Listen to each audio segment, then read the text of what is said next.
of toxic masculinity.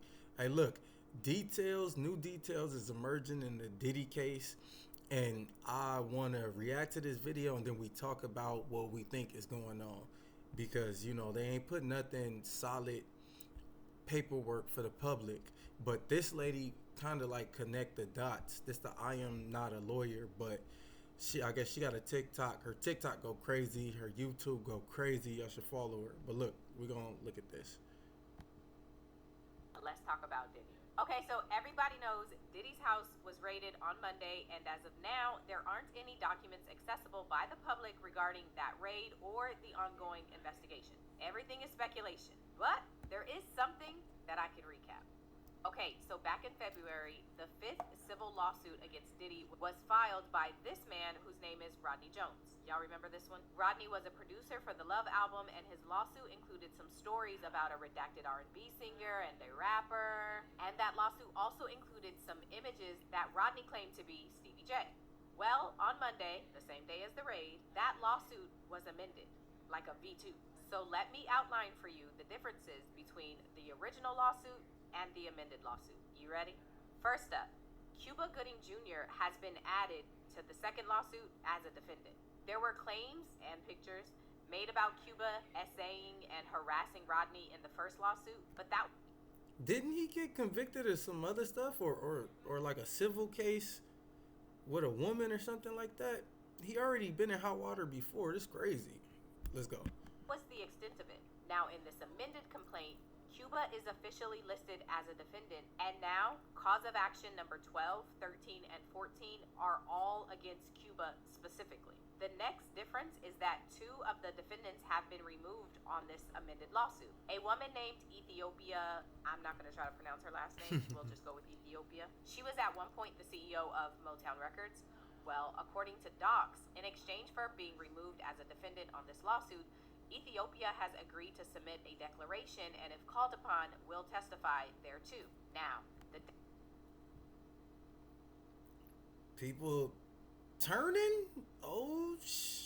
Declaration that she submitted is basically a timeline of her career. When she worked at UMG, when she worked at Motown, who she reported to, etc. So this deal is basically that, if called upon, she will testify thereto, meaning what's in her declaration. The other defendant that's been removed from the lawsuit is Chalice Studios, which is a studio in LA. And if you need a refresher, Chalice Studios is where Rodney claims that a weapon was discharged by either Diddy or his son in the bathroom, and a man named G was on the receiving end of that discharging of that weapon. You follow that? And they got rid of somebody? Regarding that incident, there are a few things that have been added to the amended lawsuit. This image of Diddy allegedly at Chalice Studios a couple hours before the firearm got discharged has been added to the suit, as well as this screenshot, which is Rodney alleging that Diddy and his son were hiding out at another studio when the police came to investigate what happened to G. Rodney notes that Diddy and Jay Combs were the first to depart after officers left, and the footnote says that this fact will be made crystal clear in discovery. The amended lawsuit also says that there has been no sighting of G. They made somebody disappear? And it says that after the initial lawsuit was filed, someone reached out to a person that knows Rodney, attempting to get information about Rodney. That Rodney's daughter was also contacted, allegedly by someone connected to Diddy. See, I'm gonna leave that right there. Moving on. Okay, in the first lawsuit, there were some images included of what Rodney alleged was Stevie J engaging in some activities with a man. After the lawsuit came out, Stevie J said that image is not him. And then another man who has an interesting line of work came out and said, porn star. They said gay porn star came out and said that was him. I've never seen the images, so I don't know what he was doing, but he said it was him, not Stevie J. He wanted credit for his Johnson.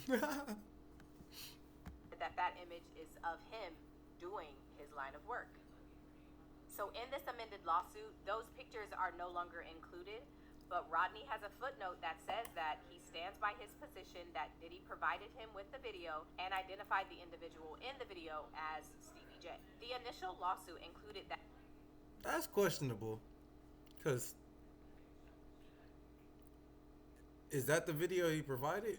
Shouldn't you have like, uh, if that was a video that a porn star was able to identify himself as, then you should have a phone that Diddy sent this to you, saying that's Stevie J, right? Or you just picked up some video that you thought was him. I don't know. That part's a little weird. At Diddy's chief of staff, a woman named Christina, or KK, required that employees walk around with a black Prada pouch filled with substances. And in this amended lawsuit, Rodney has now included a picture of Diddy's butler wearing what he says is one of those pouches. The amendment. You know the cool part about that? If you was smart and you're trying to build like make Diddy look a certain type of way, you could say some stuff like that. Them pouches contain something, and you could know that those pouches is just the attire that Diddy likes his people to wear.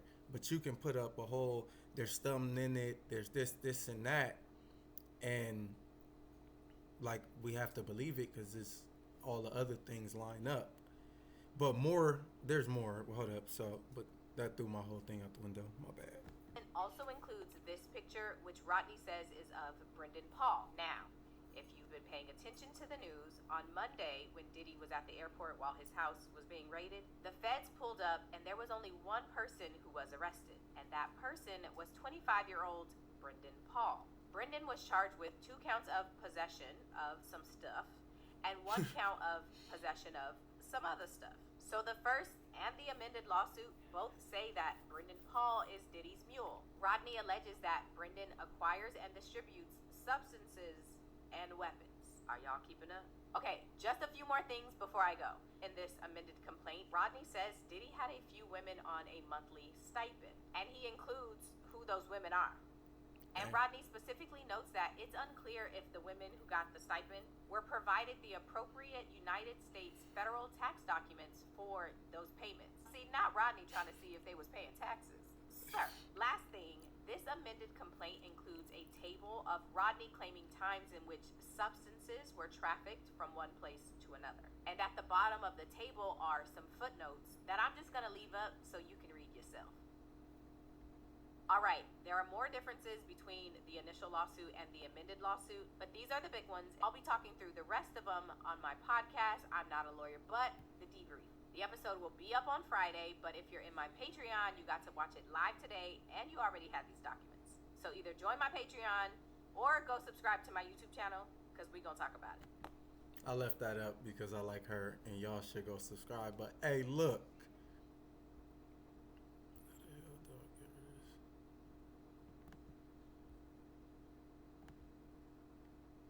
But hey, look, bro, the way they set that up, it do make things look from the public perception that he is guilty because we have the skeleton of the case.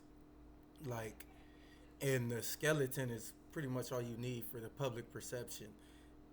However, whenever it comes to a conviction or something like that, it needs to be more things added. Now, what they did was smart as hell on I don't know whose part, but they waited to the exact day that they was gonna raid and add all these different things that happened in this case that is now criminal. Like, and they set it up. And the cool part is, if you don't know no better, you would think that Diddy is for sure guilty because the way it looks from all the things she said.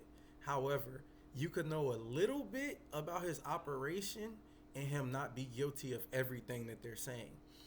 Like, say if the drug mule was specifically drugs for him and they set up this whole scenario in which he does this, and that, and they got different things that look bad to piece it together, they could whatever things connect, the more things connect, the less likely we gonna think that other shit that's not likely, like, isn't happening too.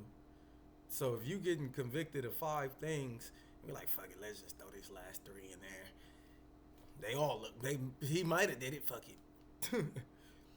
But look, I'm gonna keep y'all updated as information come out. Toxic Masculinity, the podcast. We got everything for y'all. Latest news.